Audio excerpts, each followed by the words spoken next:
안녕하세요. 꿈꾸는 자본가의 성장 읽기. 오늘은 혼자 하는 공부의 정석, 혼자 하는 공부의 정석이라는 책을 가지고 공부법에 대한 이야기를 할 생각입니다. 이 책에서 중요한 부분이 좀 많이 나와서 한 5개 정도의 영상으로 나눠서 이 책에 나온 내용들을 같이 한번 살펴볼 거니까요. 관심 있으신 분들은 계속 이제 봐주시면 감사하도록 하겠습니다. 오늘은 첫 번째 시간입니다. 5개의 영상 중에서 첫 번째 시간입니다. 네, 오늘 살펴볼 것은 크게 4가지입니다. 첫 번째, 공부하는 법은 2가지만 알면 된다. 두 번째, 뒤에서 3등이 진짜 3등이 되는 깨달음. 세 번째, 나도 할 수 있다는 깨달음. 네 번째, 모든 것은 연습의 결과다. 이 혼자 하는 공부의 정석의 저자가 바로 그 유명한 서울대 법대 졸업생입니다. 네, 그래서 공부법에 대해서는 굉장히 좀 신뢰를 가지고 할만하다라는 생각이 들고요. 혹시 공부법을 잘 모르시는 분들, 혹은 아이에게 공부를 어떻게 시켜야 될지 잘 모르시는 분들이 이 영상을 보시면 도움이 많이 되실 것 같습니다. 이 책을 보시면 더 좋습니다. 왜냐면 저는 이제 일부분을 이제 소개해드린 거기 때문에 책에는 더 많은 내용이 담겨져 있습니다. 공부하는 법은 크게 2가지만 알면 된다. 이제부터 공부하는 방법을 알려줄게. 지금부터 딱 2가지만 하면 돼. 첫 번째 원칙. 학교 수업 시간에 선생님 말씀 잘 들을 것. 두 번째 원칙. 수업 시간에 배운 내용을 복습할 것. 이 2가지를 제대로 하는 게 전부야. 대신 내가 가르쳐 주는 대로 완전히 똑같이 해야 해. 예를 들어, 내가 지금 국사 수업을 듣는다고 치자. 첫 번째 원칙. 일단 수업 시간에 선생님 말씀을 잘 들어야 해. 필기도 빠짐없이 다 하고 밑줄을 그으라고 하시든 별표를 치시든 선생님이 시키는 대로 완전히 다 따라하는 거지. 수학이나 영어처럼 잘 모르는 과목일지라도, 혹시 너가 싫어하는 과목일지라도 절대로 다른 생각을 하거나 한눈을 팔아서는 안 돼. 이해가 가지 않아도 다 듣고 다 적고 다 보는 것. 수업 시간에 선생님 말씀을 잘 들으라는 말은 그런 뜻이야. 그런 다음에는 두 번째 원칙. 복습을 할 차례야. 수업 시간이 끝나면 보통 아이들은 종이 치자마자 책을 탁 덮고 의자에서 엉덩이를 떼지. 절대로 그래서는 안 돼. 바로 그 자리에서 1차 복습을 하는 거지. 보통 수업은 50분 남짓. 그 시간 동안 나간 진도는 기껏해야 교과서 몇 페이지 정도 될 거야. 그 몇 페이지를 그냥 쭉 읽어. 외우라는 이야기가 아니야. 그저 소설책 읽듯이 한번 읽어. 방금 설명을 들은 내용이니까 어려울 것도 없지. 채 5분도 걸리지 않을 거야. 이것을 마친 다음에 화장실을 가든 수다를 떨든 해. 만약 어쩔 수 없이 쉬는 시간에 못하거든 점심시간이라도 꼭 해야 해. 1차 복습은 이렇게 하는 거야. 그런 식으로 하루가 끝나지? 그러면 그날 수업을 들었던 교과서와 노트를 모두 가져다가 옆에 쌓아. 그리고 다시 한번 읽어. 역시 부담은 가지지 말고 소설책 읽듯이 쭉 읽는 거지. 이것이 2차 복습이야. 매일 저녁에 그날 들었던 수업을 복습하는 거야. 이제 공부하는 방법이 2가지만 알면 된다는 겁니다. 서울대 법대생이 말하는 공부하는 법은 딱 2가지만 알면 된다. 이건 이제 자기가 이제 직접 과외를 했던 학생에게 말했던 부분이고요. 그 과외 학생에게 이렇게 조언을 해서 실제 뒤에서 3등이었던 아이가 앞에서 3등이 되었다는 내용이 책에 써 있습니다. 첫 번째는 뭐냐? 선생님 말씀을 잘 들을 것. 선생님 말씀을 잘 듣는다는 거는 이제 그 수업 시간에 선생님이 하시는 말씀을 다 적는 거죠. 필기도 빠짐없이 다 하고 밑줄도 그으라는 대로 다 긋고 별표를 치라고 하면 다 치고 선생님이 시키는 대로 완전 다 따라하는 걸 이야기하는 겁니다. 그래서 뭐 과목에 상관없이 수학이나 영어를 뿐만 아니라 모든 과목에 대해서 이제 이렇게 하라는 거죠. 실제로 이제 제가 이제 학교 다닐 때는 저희 그 전교 1등, 저는 전교 1등이 아니었습니다만 저는 뭐 반에서 1등 정도 했습니다. 반에서 1등 정도 했는데 전교 1등은 못했죠. 전교 1등 못했는데 저희 학교 그 전교 1등을 두고 어떤 선생님이 이런 말씀 하시더라고요. 이 책을 걷어다가 걔가 이제 필기한 거 이런 것들을 다 이제 검토 점수를 매기려고 수행평가 점수 주려고 했던 거죠. 했는데 전교 1등의 그 책을 보니까 선생님이 하셨던 게 농담, 그러니까 수업과 관련 없던 농담까지도 다 적혀 있더라. 토시 하나 빠지지 않고. 이거는 이제 수업 시간이랑 전혀 상관없는데도 그런 농담까지도 다 적어놨더라는 거죠. 그 전교 1등이 그렇게 했다고 합니다. 그래서 그거에 굉장히 놀랐는데 전교 1등의 노트는 그랬습니다. 그래서 여기서 이제 그 이 책의 저자가 말을 하는 것도 이제 그런 의미인 것 같습니다. 선생님이 하시는 말씀은 다 빼놓지 말고 다 적어야 된다. 두 번째 원칙. 두 번째 이제 원칙은 복습인데 복습은 어떻게 해야 되냐면은 수업이 끝나면 그 자리에서 일단 한번 뭐 외우라는 게 아닙니다. 그냥 그 필기한 것들 포함해서 한번 다시 한번 쭉 읽어주라는 거죠. 그런 식으로 이제 1차 복습을 하고 그러면 이제 한 5분 정도 걸린다고 합니다. 배웠던 내용을 제가 봤을 때 1시간 동안 수업 나가는 게 10페이지 정도 나갈까 말까 하기 때문에 진짜 보는 데는 한 5분에서 10분 정도밖에 안 걸릴 겁니다. 막 외우는 게 아니에요. 한번 읽어보는 거죠. 그리고 그렇게 1차 복습이 마치면은 이제 학교에서 이제 귀가를 하면은 2차 복습을 해야 되는데 2차 복습은 마찬가지로 그날 배웠던 거. 1차 복습은 그 수업 시간이 끝난 다음에 그 수업 시간 했던 내용을 복습하는 거고 2차 복습은 그날 배웠던 내용을 한번 싹 다시 한번 소설책 읽듯이 한 번 더 보는 거죠. 무슨 얘기인지 아시겠죠? 그러니까 1차 복습은 수업 시간이 끝나자마자 한 5분 정도 하는 거고 2차 복습은 그날 했던 거를 한번 그냥 외우는 게 아니에요. 막 노트에 쓰면서 하는 게 아니라 그냥 한번 쭉 읽어주라는 겁니다. 소설책 읽듯이. 그렇게 이제 복습을 하라는 겁니다. 이 두 가지를 제대로 하는 거죠. 뒤에서 3등이 진짜 3등이 되는 깨달음. 시험 기간을 맞은 보통의 학생들은 이렇다. 공부를 하려고 책을 펴면 그 내용이 초면인 사람처럼 낯설다. 배웠던 내용이 거의 기억나지 않는 것이다. 책을 붙잡고는 있는데 심장이 두근대고 외워지지는 않고 계획했던 대로 시간은 자꾸 초과되고 그런 부담감을 이기지 못해 결국 스마트폰을 하거나 자리를 뜬다. 이 학생도 지금까지는 그렇게 살아왔다. 그런데 이번에는 달랐다. 시험 기간에 교과서를 폈는데 기억이 났다. 책에 있는 글씨가 중요하다고 표시된 부분이 낯이 익었다. 본격적으로 달려들자 내용이 머릿속에 들어오기 시작했다. 문득 나도 할 수 있다라는 생각이 들었다. 공부의 속도가 붙으면 욕심이 나는 것도 당연한 이치. 교과서도 외우고 문제집도 풀고 틀린 문제는 한 번도 보았다. 시험을 앞둔 이 학생의 공부는 그랬다. 그렇게 하니까 90점 안팎의 점수를 받았고 반에서 3등을 했다. 불과 석 달이었다. 뒤에서 3등인 학생이 진짜 3등이 되는 데 걸리는 시간. 나도 할 수 있다. 학생이 달라진 것은 바로 그 깨달음 때문이었다.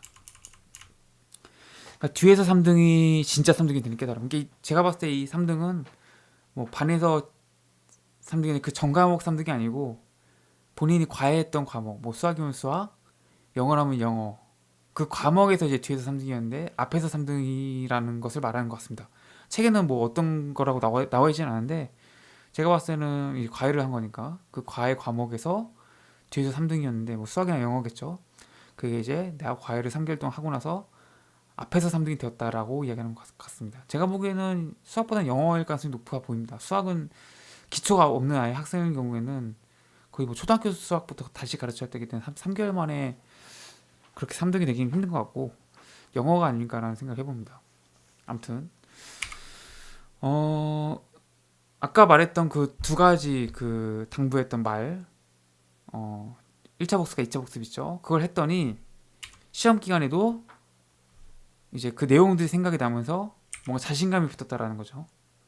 그래서 나도 할 수 있다라는 느낌을 받았고 그 느낌이 자신감이 되어서 공부를 이제 계속 하게 되었다는 이야기입니다. 그래서 그 결과 뒤에서 3등이 진짜 앞에서 3등이 되었다 라는 실제 이야기입니다. 그래서 여기서 핵심이 뭐냐, 그렇게 복습을 하니까 시험 기간에 와서 공부를 하려고 해도 내가 어디서 많이 본 내용이고 익숙한 내용이더라 이러니까 나도 할만한데 공부 재밌는데 라는 생각이 들면서 그 자신감을 바탕으로 시험 기간에 공부를 해서 뒤에서 3등이 앞에서 3등이 되었다 라는 이야기입니다.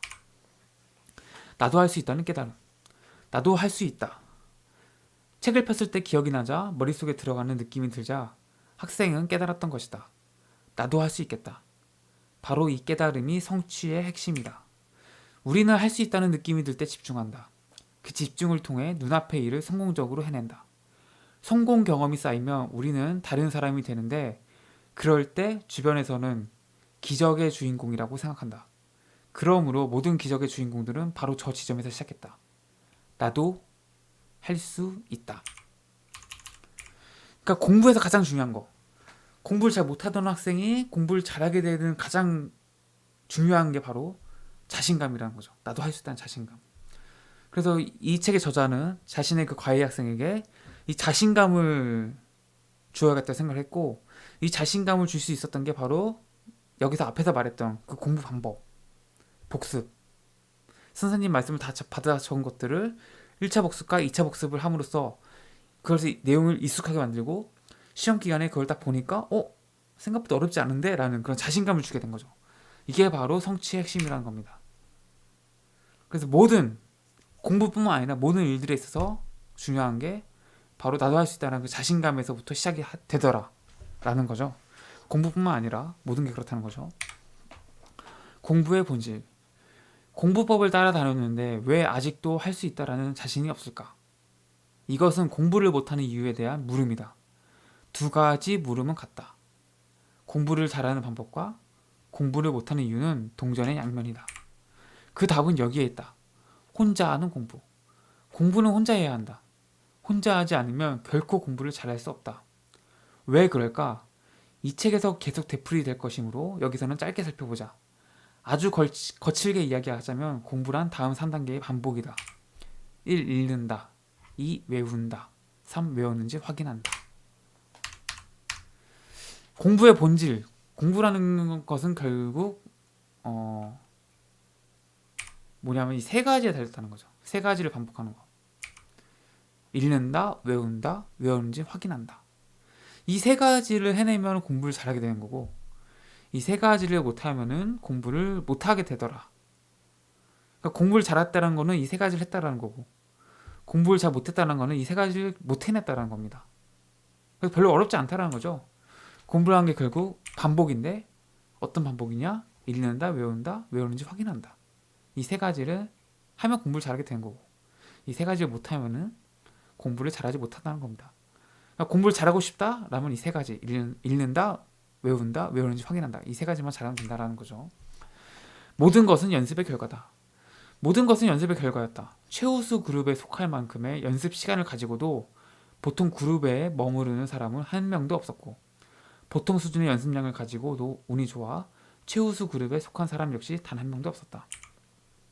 우리는 재능이란 것을 찾기 위해 이 연구를 시작했지만 결국 재능을 제외한 어디에서도 재능의 존재를 찾을 수 없었다. 설사 재능이라는 것이 있다고 하더라도 사람들이 흔히 생각하는 것보다 그 역할은 미미하다.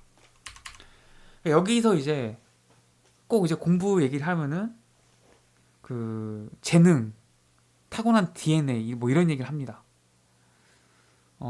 저는 이제 이 앞에 뭐가 나오니 무슨 내용이 나오냐면은 이제 1만 시간에 버티게 대한 이야기 나오면서 바로 이제 이 이야기를 합니다. 1만 시간에 버티는 제가 뺐고요.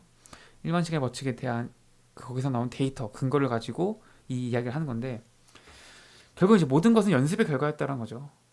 최우수 그룹과 보통 그룹에 머무르는 사람은 결국은 연습 시간의 차이였다. 최우수 그룹에 속하는 사람들이 한 연습 시간을 한 사람들이 보통 그룹에 있는 경우는 한 명도 없었다는 거죠. 또 마찬가지로 보통 수준의 연습량을 한 사람들이 그 시간만큼 해서 최우수 그룹에 속한 사람도 없었다라는 겁니다. 그러니까 결국은 최우수 그룹에 속한 사람들은 그만큼 충분히 연습을 했다는 거고, 보통 수준의 그룹에 속한 사람들은 최우수 그룹에 속한 사람들만큼 연습을 하지 않았다라는 이야기를 하는 겁니다. 그래서 결국은 재능이라는 게 없다라는 게 이 작가의 이야기고요. 설령 그 재능이라는 게 있다 하더라도 그 역할은 미미하더라라는 겁니다. 사실 저는 이제 여기서 조금 이제 생각이 좀 다르긴 한데, 정말 재능이란 게 그렇게 가볍나? 사람의 재능이라는 게 정말 그 노력으로 극복 가능한 건가라는 거에 대해서는 조금 이제 회의를 좀 갖고 있습니다. 사실 제 개인적으로는 제 생각입니다. 이건 저자라는 생각이 다른 건데, 그리고 또 이제 또 생각이 다른 걸 갖고 있는 건 뭐냐면은 이 최우수 그룹에 속한 사람들이 보통 결국은 이제 보통 수준에 속한 사람도 연습을 더 많이 했다는 거 아니겠습니까? 예를 들어서 최우수 그룹에 속한 사람은 1만 시간을 했고 보통 수준에 속한 사람은 5천 시간을 했다고 칩시다. 예를 들어서 저는 그렇게 생각합니다. 그 1만 시간을 해내는 것 자체가 재능이라고 생각합니다. 그러니까 그 정말 그 재능이 있는 사람들은 그걸 즐기기 때문에 1만 시간 할 수 있는 거지. 내가 이걸 하기 싫은데 억지로 이걸 해서는, 그러니까 보통 사람들은 1만 시간을 진짜 하는 것 자체가 어렵습니다. 내가 하고자 하는 의지가 있어도 잘 되는 게 아니고 1만 시간을 하는 것 자체가 일단은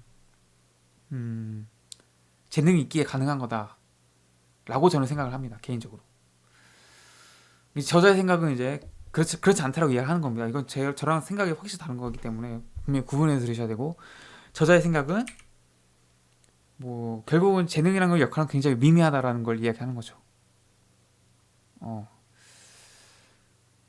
저는 사실 뭐 자꾸 제 의견을 자꾸 말하게 되는데 너무 재능을 간과하는 거, 결국 공부법에 대한 책을 쓰고 이 책에 대해서 뭔가 좀 책을 팔려고 하면은 결국은 재능이라는 게 미미하다고 말할 수밖에 없는 건데, 글쎄요, 저는 사실 재능이 진짜 무시 못하는데 진짜 저는 그렇게 생각하거든요. 물론 이제 학교 공부는 뭐 꼭 전교 1등, 전교 1등도 급이 있거든요. 부동의 전교 1등이 있고 뭐 1등, 2등, 3등 왔다 갔다 하면서 전교 1등 하는 아이가 있는데, 1등, 2등, 3등을 왔다 갔다 하면서 하는 거는 이제 제가 봤을 때는 어느 정도 노력으로 이제 가능한 것 같고, 이제 부동의 넘사벽의 전교 1등이 있습니다. 이런 애들은 진짜 타고난 거라고 저는 생각하거든요. 그렇기 때문에 이건 조금 뭐 알아서 좀 걸러서 들으시면 좋겠습니다. 뭐 제 생각에 동일하셔도 좋고, 이 책의 저자의 생각에 동의하셔도 좋습니다. 이거는 이제 가려서 들으시면 될 것 같고, 저는 제가 느끼는 제 생각이나 경험들을 이제 이야기를 하는 거니까 그렇게 가려서 들으시면 좋을 것 같습니다. 네, 혼자 하는 공부의 정석 첫 번째 시간, 서울대 법대생이 말하는 공부법에 대해서 같이 이야기를 나눠봤고요. 꿈꾸는 자본가의 성장 읽기는 경제적 자유, 자기개발, 성장에 대한 모든 것을 함께 나누고 있습니다. 월화수목금토일 매일매일 새로운 영상이 올라가고 있고요. 이러한 영상에 관심이 많으신 분이라면 구독 눌러주시고 좋아요와 댓글 눌러주시면 저에게 정말 큰 힘이 됩니다.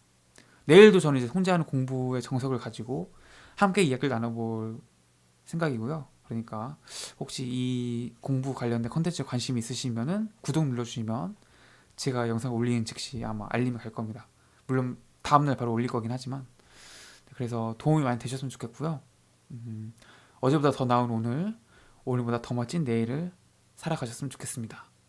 여기까지 들어주셔서 감사합니다. 저는 내일 뵙도록 하겠습니다. 안녕히 계세요.